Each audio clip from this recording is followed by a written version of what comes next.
Yeah, that's it. And I feel like we have an excuse, like, I graduated, so really it's like a present. Because if I was going to college, I'd have to buy textbooks. So instead, I'm buying fun books. Yeah. Because I'm not going to college. Also, we did just unhaul like 25 books. Yeah, if you didn't watch one of our most recent videos. You can go look at that now if you want. Actually, wait till after this is over. And it's been like 2 months since we did one, so there's a lot.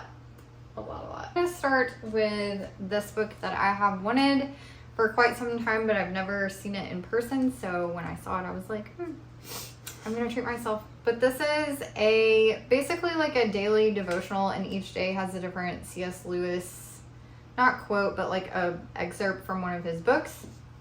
So it has like the day and then the little excerpt.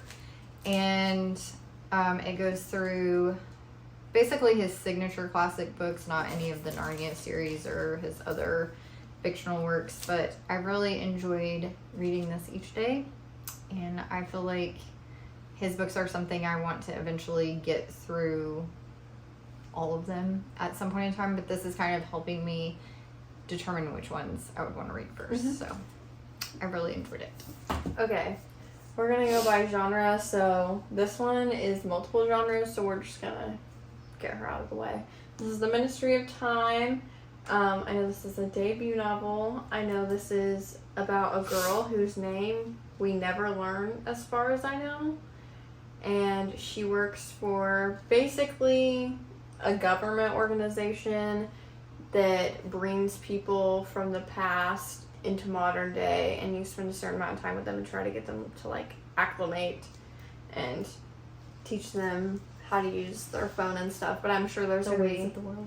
Yeah, like conversations about just time in general and how things change. On the back it says, a boy meets a girl, the past meets the future, a finger meets a trigger, the beginning meets the end. Oh. Which makes it sound way more sinister does. than I initially thought it was, but I think because this is so confusing, it makes me want to read it more. This is like the thing that jumped out to me first when I read this. Spotify? Yeah, like explain Spotify. It's a library where all the music goes. But you don't have to check it out. Everyone can listen to it whenever they accessible want. all the time. And I know that like the guy she has to bring from the past is like a real person. Which is wild. So I'd be interested to read of like about him and figure out like what was actually true about him that they talk about. And like what made you pick this person throughout all of history. Yeah. Maybe there's not a lot of information about him and that's why. I don't know. There's a lot of just interesting things about this, and I'd love to watch like interviews of the author too. Yeah. Okay, what genre should I go with? Just general fiction? Okay, so I decided to do something kind of brave and pick up A Little Life by Hanya something. And this book has like intrigued me for a while, but it's also intimidated me more than it's intrigued me, and I let that happen. And then we were at the beach a couple weeks ago, and I saw this girl reading this on the beach, and I was like, I'm gonna go for it. And all I know is this is similar to The Secret History, which I found intriguing in some aspects and kind of boring in others. But the concept of like found family due to like situations that you're put in or circumstances that you're put under is really intriguing to me. But I know this is like a beloved book by a lot of people, and we both watched, I think, Sarah Caroli read this, and she was like sobbing in parts of it. So I'm just wondering what makes this different from The Secret History, because there was nothing in The Secret History that made me emotional at all.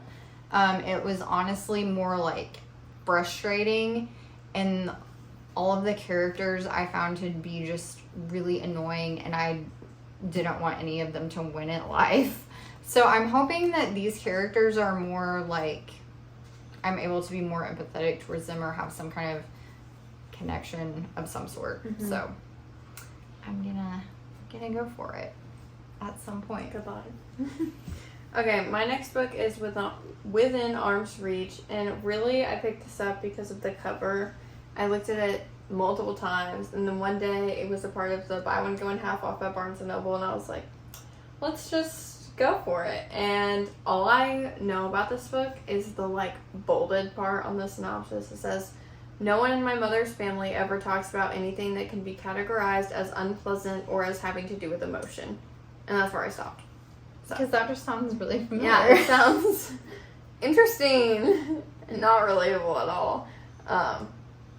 So, we'll see. Yeah, do you have anyone in your family who just doesn't talk about things because it's easier?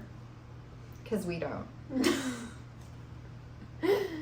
We don't have one person. Yeah. We have multiple people.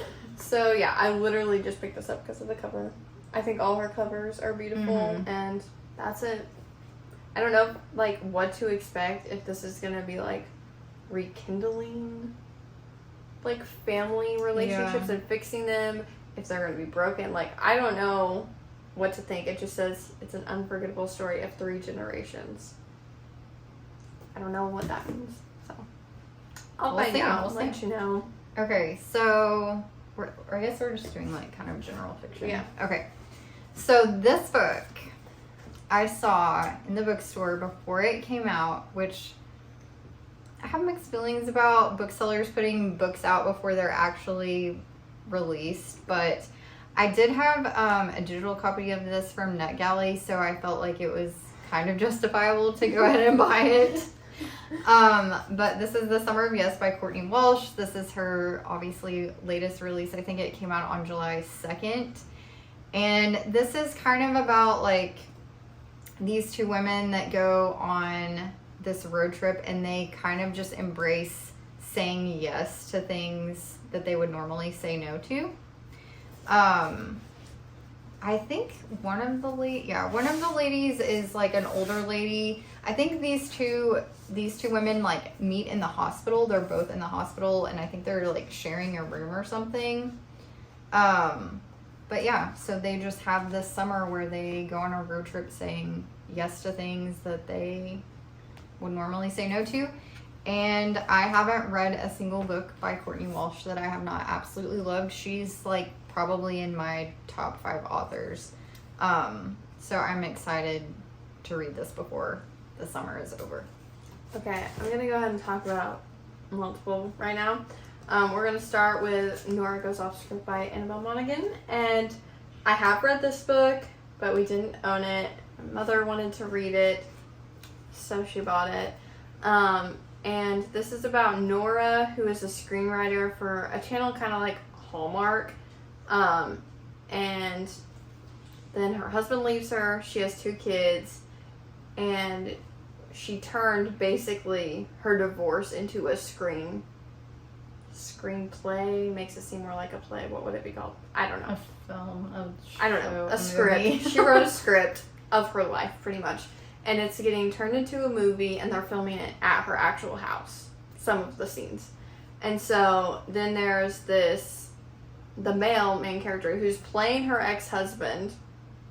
It's so weird. He ends up like staying at her house for some reason. I don't really remember exactly what happens, but I'm starting to realize that I like this whole single parent trope. I'm starting to get it because it's just less of like a physical thing when you see someone else like love your kids too.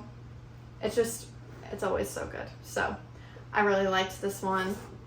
And then I read Same Time Next Summer recently. I didn't like this one as much. I still don't really know why. I don't know if it was just like the time that I read it. I didn't connect to it as much. But this is about Sam and her fiance Jack. And they both live and work in Manhattan. They're planning their wedding right now. And her mom is like, oh, you should come back to our Long Island beach house and tour the venue here. And her fiance are like, we don't really like want to have our wedding here, but whatever, we'll come and spend a few days with family, whatever. And then her ex-boyfriend happens to be in town too. And this is mainly about her, like, I don't know. outgrowing her embarrassment of her family, who's like super eccentric. They have big personalities, and then her boyfriend, like, or her fiance, like, almost doesn't like them because they're not the same. And so she's like, have I changed who I am for him? Type of thing. So all of her books are more women's fiction, in my opinion.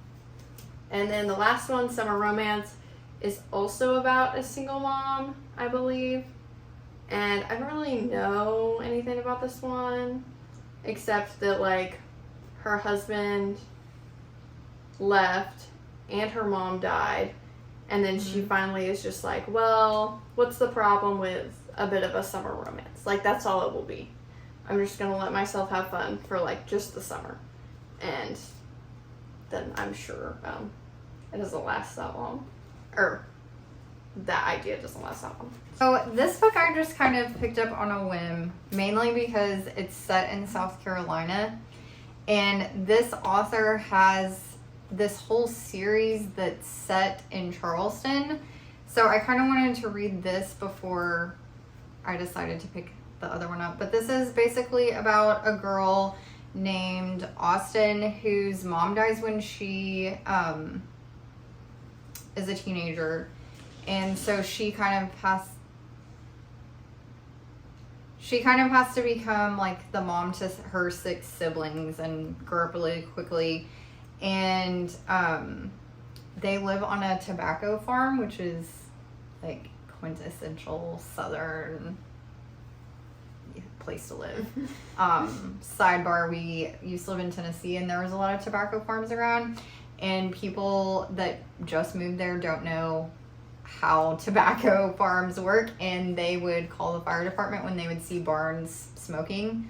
But that's what you do. You have to smoke the tobacco. Anyways, but this is kind of just like a coming of age story about her and her life growing up on this tobacco farm, and like her chance to become an individual and not just a teenager having to basically be thrown into being a mother of all these children.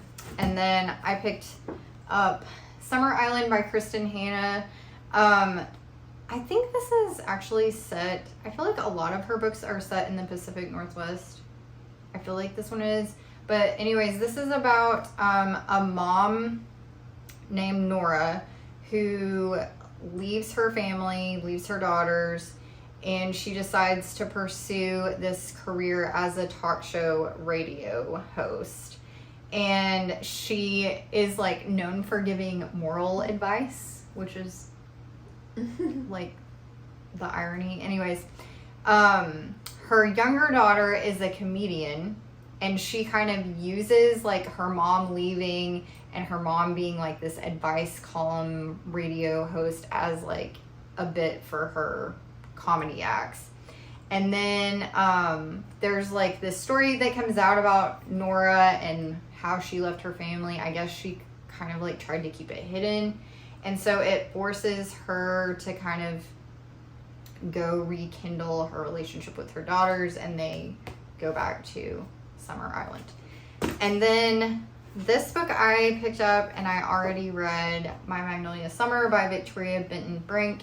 I didn't realize that Victoria Benton Brink is the daughter of, oh my gosh, what is her name? Dorothy Benton Brink?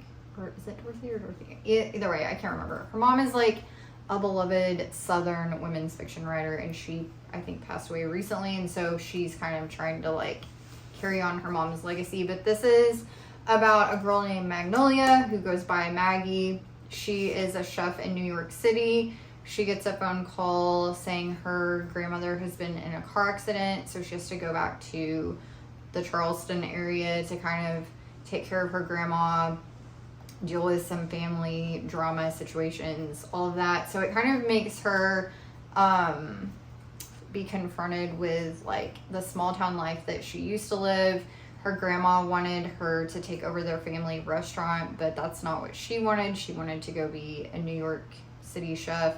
And so it's kind of like, I mean, there is a romance involved as well, but it's more about like family issues those kinds of things. Okay, now we're gonna move on to romance, and I just have a few.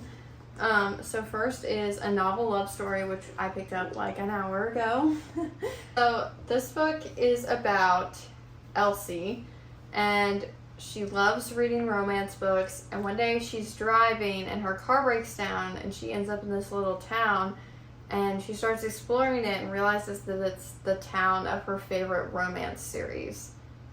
And then she meets this bookstore owner, and he like is very adamant that she shouldn't finish her book for some reason, and so she starts to believe that like if she finishes her book, like something's gonna happen with her being in this little town. Oh, I totally thought it was reverse. I thought it was a guy. yeah, I thought that he meets was a girl. like a literature professor or something. Maybe I'm getting Maybe that totally mixed in up with this- another book. Maybe in the book. Yeah. I don't know. But yeah, I totally thought this was about a guy for a second. I thought it was reversed. But nonetheless, this sounds interesting. I've never read an Ashley Poston book before, and I'm very excited to. Yeah, I've heard And the see- small town vibes are really Yes, and I'm just excited for like something easy to read that's Yeah. not quite fantasy, but different than just Yeah. romance. good. Okay, these I'm going to kind of talk about together. So, I picked this up because everyone was raving about it, Just for the Summer by Abby Jimenez. And then I heard multiple people talk about how, like, even though you can read this without reading the other books, like, there are characters that make appearances in all three. So I went back and decided to pick up Part of Your World first, and then obviously I'll pick up yours truly when I'm done with this. But Part of Your World is kind of like a there is a small town. It's about a girl who is a ER doctor, and she has parents that are like famous surgeons, I believe, but they really want her to be like more than just an ER doctor. They kind of want her to become more and get more famous and all of that. And she meets this guy named Daniel, who is actually, I think, a few years younger than her, and he's a carpenter. And so she kind of has to decide between like pursuing her family's dreams for her or pursuing this relationship. There's also a baby goat involved. Need I say more? And then this one is about Emma, who believes that she is cursed, and she thinks that because every guy that she dates, like when she ends their relationship or their relationship ends for whatever reason, that guy ends up going on to like get married. So she's like the last guy every guy dates before he finds his wife. And then she meets a guy named Justin in a Reddit thread, and he's like, oh my gosh, this happens to me too. So they decide that they're going to be like each other's, like their curses are going to cancel each other out, I guess, and they'll be like each other's last girlfriend, boyfriend, and then they'll go on to find like their true love. But I've heard this has like a lot of depth because there's some family relationships that come into play. It says her toxic mother shows up. He is now like the assumed guardian of his 3 siblings, so they're both navigating like those family circumstances as well. But I've heard that everyone loves this, and when I tried to buy this, like everywhere was sold out. Like I was kind of having a crisis about it. As if she couldn't order on Amazon. Yeah, I don't know why, but I'm really excited to read her books. And I didn't know that Abby Jimenez was a Food Network. Wait, let me see her. Yeah, she was a Food Network winner. Oh my gosh, I've totally seen her on dates before. So she has Nadia Cakes. She's the founder of Nadia Cake Bakeries. Cupcake Yeah. Wars. She won Cupcake Wars. Oh my gosh. That's so cute. Good for her. Cupcake. Me and my Cupcake War sister, winner and author. As Like kids, Chopped and Cupcake Wars. Those were our Yeah. shows. Like, childhood show is Cupcake Wars. Okay, anyways. My next book is, I got this like 2-in-1 Sarah Dessen book. This was like not. Like, she needs It- to have, but- like, someone redesign her covers. But this That is like a person could better. be you. This is a better one. Yeah, it's This isn't it's bad. of the better one. It's not feet. There is No. so much feet. But the one, what's the one you just read? Like, it's actually cute. Oh, the rest of the Yeah. story. Yeah, I don't know why that one's cute. Anyways, I just now looked what these were about because I read it in the store and I just completely forgot.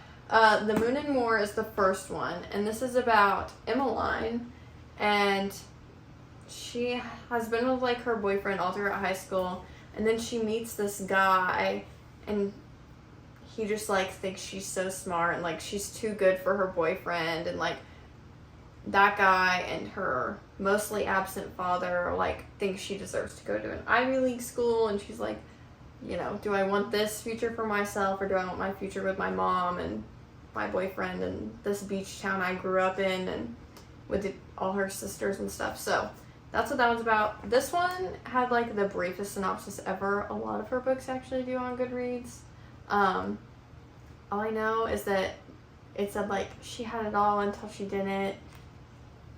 It's called Just Listen, so I'm guessing something happened where like her life fell apart and she just like needs to talk to someone about it. By the title. That's what I'm guessing. So yeah. That's this. Okay. I only have one more. Okay. Or you can do another one if you want. Just go. Okay. So this I have picked up, like I've had in my hands twice now.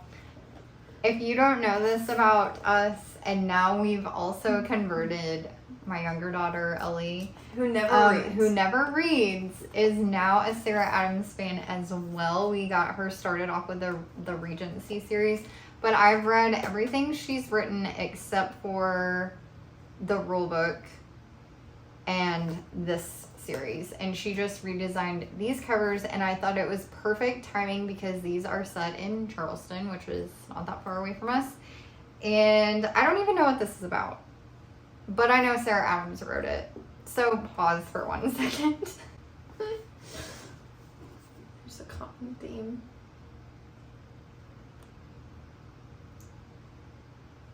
Southern Seven.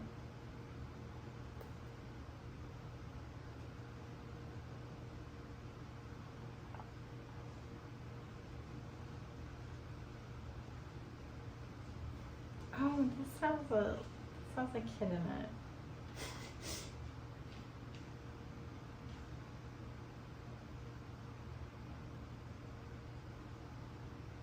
Okay, so this is about a girl named Evie who works for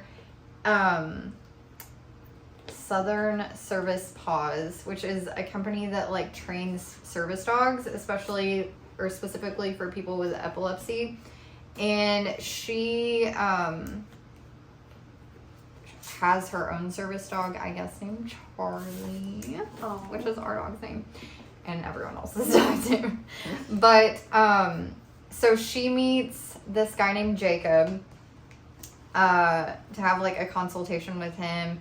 And he didn't know that his daughter named Sam had actually set up the meeting for her to have with him because his daughter Sam has epilepsy. So I guess she's trying to get her dad to get her a service dog, and she tricks him into going to this meeting.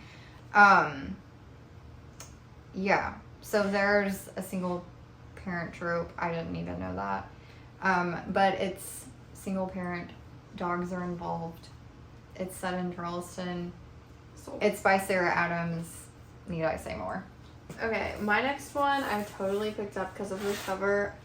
I thought it was It is kind of really like cute. comic It is. bookish. Yeah. I just have to read part of the actual synopsis because it's funny. So it says, Nina lives by two rules. Always have fun. Don't rely on anyone but yourself. 10 years after fleeing home, Nina is the chief stewardess on the super yacht Serendipity, single by choice and perfectly content with how life has turned out. But Nina's ex-coworker and old flame, Irish chef, Chef. That's what I was saying. Irish chef. Ollie, isn't so happy with the status quo. 1 year after leaving yachting, he's returned as the Serendipity's chef with an ultimatum. If Nina continues to deny she's in love with him at the end of this charter season, he'll go back to Ireland for good. Aww. So he's like, giving her an ultimatum. Yeah, I'm going to stalk you for a little bit. You're going to be stuck with me until you just figure this out. So I think that's really fun.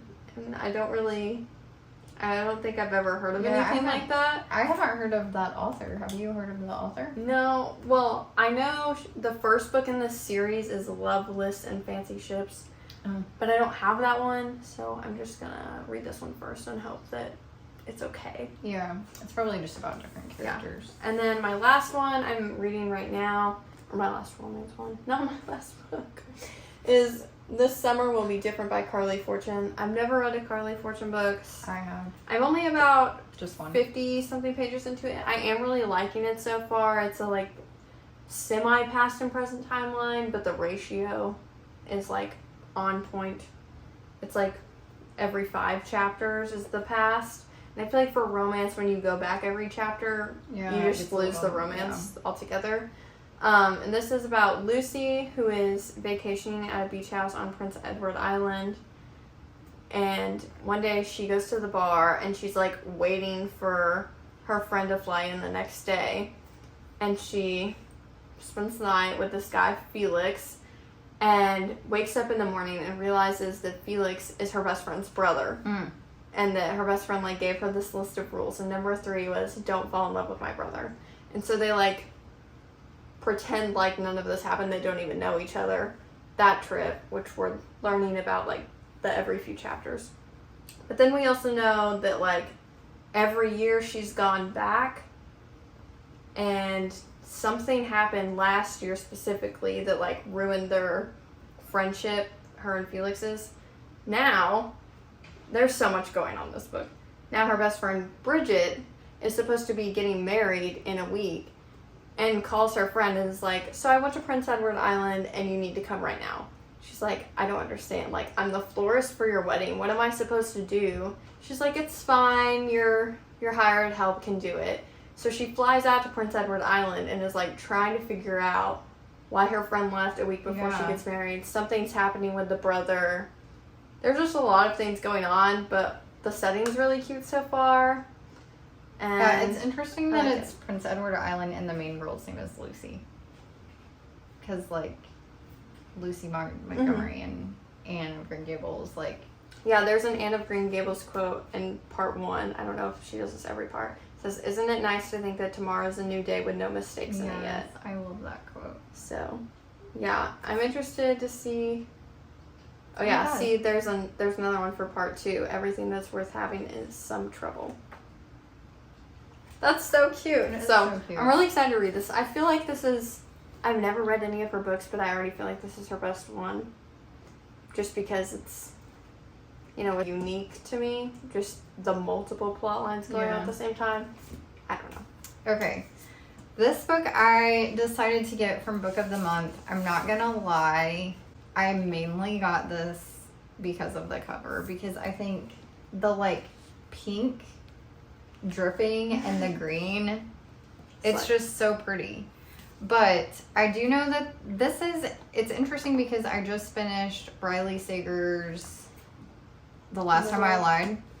And it kind of sounds a little bit similar in the sense that this is set in, well, it goes back in time to 1975. And it's about a camp, a summer camp, and one of the counselors discovers an empty bunk. And a 13-year-old girl has gone missing, but she is the daughter of the family that owns this camp. And so that's weird, but it's also weird because she's not the first child in this family that's gone missing. So that's like... This isn't a fantasy? No. Or is that everything about... No, just everything about the name. I thought it was like some fantasy. No. It's just, it's basically like I guess it would be like mystery thriller. Yeah, it's like over 450 pages. So once they start looking for this girl, like just a lot of family secrets family drama unfolds, that kind of thing, about this family, because they're, I guess, like a more wealthy family, but they live in more like a blue collar community. Yeah, so there's like family secrets, family drama. I don't know. I feel like this is going to be really good. I've heard good things about this author as well. And then this book, I don't really need to explain what this is about. I've read this already. I've seen the movie. Emmalynn has read it and seen the movie. I gave my copy that was the paperback like this to my mom, hoping she would read it, but that was like 2 wishful years ago. thinking. But I wanted to own this in hardback, and I want to reread it because it's set in North Carolina, and obviously we live in North Carolina now, so I kind of want to reread it just for the vibes, because Oh my gosh, you have to read the Adrienne Young book. Oh, yeah. By the end of the summer. yeah. And we just went to where did we just go? Topsail, and there was like, as we're crossing into the island, there's like this place you look out while you're driving over the bridge, and it literally looks like the marshes in Where the Crawdads Sing, and I was like, I need to reread this. Mm-hmm. And I want to annotate it and all those Me things. too. So, yeah. Okay, my next book is kind of along the same lines. It's a historical fiction, and this is Dearest Josephine by Caroline George. She's a very underrated author, in my opinion. I've read all of her books except this one. I believe this was her first, though. All of them are different. Like, she doesn't really stick to a genre, except all of them have a mystery aspect. Oh, that's cool. So, like, The Summer We Forgot is a, like, kind of a summer camp mystery, but it takes place, like, after a summer camp. Anyways, that one's really good. And then there's another one. I'll put a picture of it on the screen because I'm totally blanking right now. It's a dual timeline that's set in, like, Louisiana. Oh, yeah. Or I know what you're talking about. it's set in a swamp, so I pictured Louisiana. It might be, like, Georgia or something. And there's, like, a family curse. It's, like, it's really good. And then this one is dual timeline, 1821 and 2021. And in 1821, it says, Elias has ghastly luck with women. He met Josephine DeClaire once and penned dozens of letters hoping to find her again. 2021. Josie DeClaire has questionable taste in boyfriends. The last one nearly ruined her friendship with her best friend. Now, in the wake of her father's death, Josie finds Elias's letters. Suddenly, she's falling in love with a guy who lived 200 years ago, and star-crossed doesn't even begin to cover it. So, Wait. it's upside down. In the Yeah, dust someone put the dust jacket upside down. But I'm very interested, like, I is love it when dual there's like text text? message and emails. But then there's, like, it looks like Shatter Me, because there's, like, things in the letters that are crossed out. But there's, like, emails, there's letters, there's text. So I'm just super interested in this because the synopsis is so brief. Like, that's literally the whole thing on the inside, which I kind of appreciate. Yeah. So yeah. Okay. So this book I picked up because Emmalynn talked me into it, and that is Anatomy of Love Story by Dana Schwartz. And I don't really know a whole lot about this other than it's about a girl named Hazel who wants to be a surgeon. And during this time, they do not let girls become surgeons. So she makes a deal with, I don't know if it's a professor or a surgeon to, like, learn from him, but he says in order to learn she has to, like, study on corpses. Is that right? She, like, okay, she has to, like, pass a test or something. Yeah. So she has to study on her own. And then she meets this guy named Jack, who is a resurrection man, which means in the middle of the night, he digs up bodies to give to, like, schools and stuff for them to practice on. So she makes a deal with him, so she gets bodies from him. And there's, like, this kind of mystery murder situation going on as well. Because it says his friends are disappearing. And then there's, like, a pandemic of some sort going on. It's wild. There's a lot of genres going on. So I'm excited to read this, but I want to save it for, like, fall time because it does have, like, gothic vibes. Anything Victorian is gothic to me. Should I talk about this one because it's kind of historical too? Sure.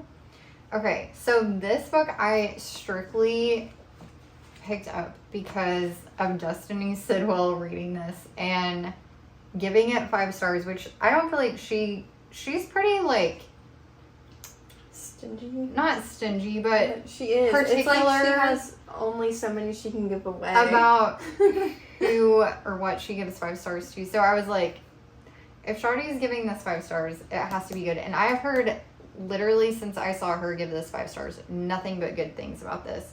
And I haven't read Divine Rivals, but it kind of gives me what I think the same vibes of Divine Rivals. So it's set during World War I and II, but it has like this element kind of like Divine Rivals of there's like gods kind of intervening in these wars and different things, but it follows 4 people mainly, and the story is told by the god Aphrodite. Aphrodite is kind of having to intervene on these 4 people's behalf, and if she doesn't do it, like, I don't know, it's like if she doesn't do it the right way or make like their stories, which is like their lives, good enough, then she's gonna get judged like on Mount Olympus or something.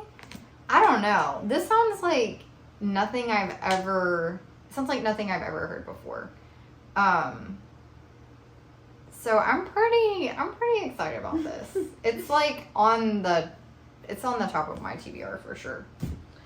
And I just have 2 fantasy left. I have 2 books. Okay. Not 1 fantasy. Well, what's your one that's not fantasy? How about that? Okay. I have Little White Lies by Jennifer Lynn Barnes. And this is about 18-year-old mechanic Sawyer Taft. And she's like, gets surprised in a bad way by her estranged grandmother, who shows up at her apartment door and offers her a 6-figure contract just to participate in debutante season.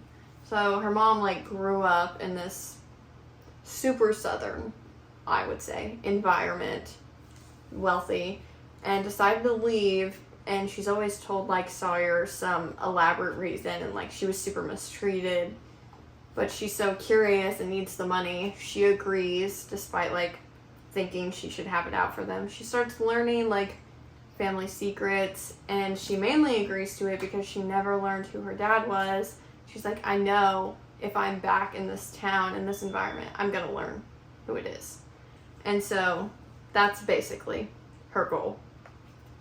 So we just learn about a lot of scandals and high school girls that are mean. And that's it. Okay, this book I picked up literally just a couple of hours ago, and I've had this on my TBR on Goodreads, like, so I would remember when it would come out. And then I got an email from Goodreads on Tuesday saying that like this was the release week, and I was like, oh my gosh, I have to go get this because the cover is gorgeous, like stunning, and then we have these frayed edges, and I was like, oh no. Is that a cat that's a dragon? I don't know. But love it. I want let me this just sounds like almost too good to be true. Let's hear it. Okay, so it's about, well, first of all, let me just say, Catherine Arden blurred this on the back, and Emmalynn and I are the Bear and the Nightingale stans, which we need to reread this winter. We need to read her new book. Yes, we do. How did we know? But that she said, reading this book was like sitting in the sun, watching bees in the foxgloves, a warm, peaceful delight of a novel. You can almost smell the jam and hear the ocean. I finished the book smiling. That's and then the top of it says, this was a good place with kind people who cared about each other. There was a unicorn in the woods, mermaids in the coves, and the best raspberries she'd ever tasted. And then there was Laren. But this follows a girl named, I think you would say her name is Keela.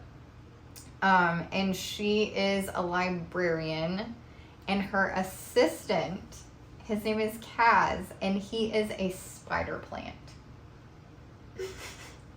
Need I say more? Need I say more? So she's like a librarian for spell books. So she's like the keeper of the magic spell books. The restricted section. And then there's a revolution that begins, and the library goes up in flames. So she has to flee with like all the spell books she can carry along with her little spider plant guy. And she goes to her childhood home. And then there's like, it says a very handsome and nosy neighbor who can't take a hint, which I'm guessing is Laren, maybe? So homie needs some money because she's just living in her childhood home. So she decides that she is going to give this town something it doesn't have, and that is jam. Oh, I was thinking like a bookstore. Okay. So she finds this old recipe book in her childhood home that has a bit of illegal magic. And she makes jam. And then she maybe makes a secret spell shop. But it says, like a Hallmark rom-com full of mythical creatures and fueled by cinnamon rolls and magic, the spell shop will heal your heart and feed your soul. Sop. Yeah, like cottage core at its finest. At its finest. I'm here for it. Yeah. It's so cute. It's just so cute. Okay, So my top last book is Reckless by Lauren Roberts. Spoiler alert, this wasn't as good as the first one. I think she should have made this a duology, to be completely honest. I feel like she kind of dragged it out, probably because that's how she got this book deal, was a trilogy. Yeah. Because that's usually, I feel like, what people sign for. Wait, so does the novella count in the trilogy? No. Oh, okay. It's like, So there's gonna be a third one. there's going to be a third book, and this book is 100 pages shorter than the first one. And so that's just, again, proving that it could be a duology. And even then, I feel like it was dragged out because there was, like, no plot, really. Well, there was a plot, but we didn't progress in the plot, really, at all. And I really only love this book because I love the characters so much. And so this almost felt like fan fiction. Like, it was just about, like, the relationship. We didn't feel any progress in, like, this crumbling empire and, like, the world politics. Like, it felt like a fan fiction, essentially. Which was great, but, like, I would have won this kind of thing as, like, almost an epilogue, like, novella or something. I really wanted more to happen with the actual story. But it's fine. I'll wait till next year. Okay. The last book I picked up was also a book of the month for July, and that is The Lost Story by Meg Schaefer. If you don't know, Meg Schaefer wrote The Wishing Game, which was also a book of the month last year. And the reason I haven't read that one yet, it's on my TBR. Emmalynn has read it and she loved it. I think you have to read that before you read this one. I will. But the reason I was like, I have to get this is because it's loosely based on the Chronicles of Narnia, and like that's one of my all-time favorite books, so I had to get it. But this is about two best friends named Jeremy and Rafe who go missing in West Virginia, and they go basically into this magical world, and then they reappear 6 months later.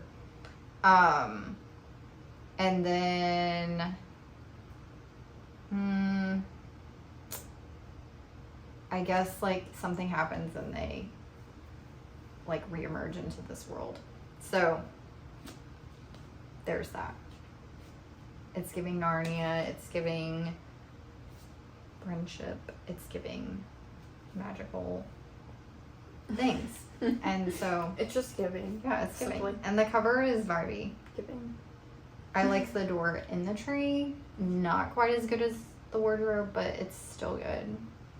So, anyways, that's all the books that we have accumulated in the last couple of months. Not too shabby between two people, because we probably both read all of these at some point. And I've read a few of these too already. So anyways, we hope you enjoyed this video. Let us know if you've read any of these books, and if you have, which ones we should maybe bump up in our TBR. And we will see you guys in our next video. Bye-bye.